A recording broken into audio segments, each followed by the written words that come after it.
Hey everybody, Shaun McInnis and Mark Walton here at GDC Europe 2013, where we just stepped out of a talk that was all about storytelling in StarCraft II: Heart of the Swarm.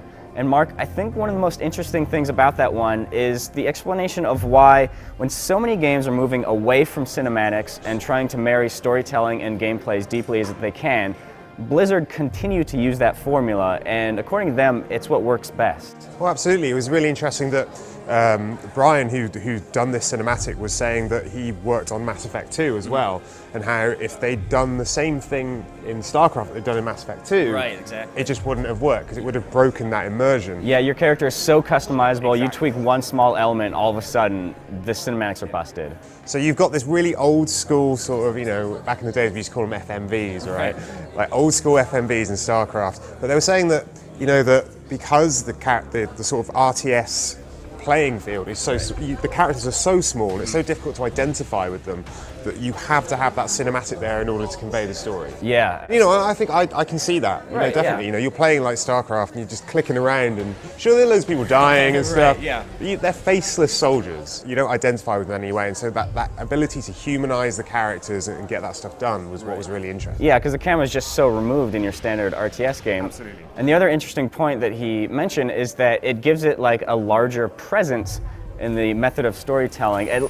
In music terms, it's like putting it higher in the mix, right? Because when you're playing the game, RTS players are so engrossed in all like the minutia of what's going on that he actually said that you need to repeat a line 5 times for a player to hear it once, which I thought was interesting. And I'm going to be looking out for that now, though. yeah, right, exactly. But I think that kind of reflects like the way that you're just in the zone when you're playing an RTS game. Absolutely. I think you know, that ability to elevate the story much higher with the cinematics was probably my biggest takeaway from it, because I think when I think back to all the times that I played these RTS games, and I think back to like, remember the old days of like Red Alert and Red Alert 2 with those crazy like cinematics. I mean, they were real life, but there's still those sort of FMV things, and it was just, I think, yeah, actually, you know, without those, I would have just never given a crap at all about that stuff. And those weren't even the best told stories. So, you know, when you got someone like Blizzard, who are a great storyteller, then it's really interesting. And it was also really cool to see just like the process that goes into revising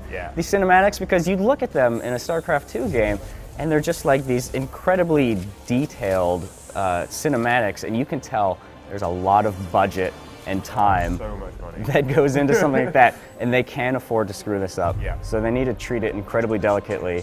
And so he talked about just the process of coming up with this rough hand-drawn animatic, revising it at least 13 different times over the course of a year before they actually got to where they wanted it to be. So it took a year, and that was what was that, like a 5-minute cinematic, if that? It may be more like 2.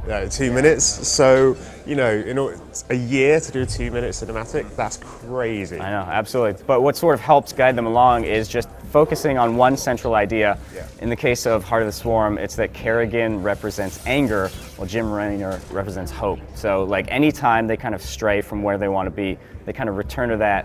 And according to them, that's what guided all the cinematics of that game. Yeah, absolutely. Well, you know, I think that he was saying about all that central idea stuff, and he was giving like the audience loads of lessons on how to sort of be a team player and all that sort of stuff. And you know, it was just really nice to get an insight into how Blizzard works. There you have it, guys. That's about it for our Blizzard recap here at GDC Europe 2013. But we'll be bringing plenty more of these your way, so stay tuned.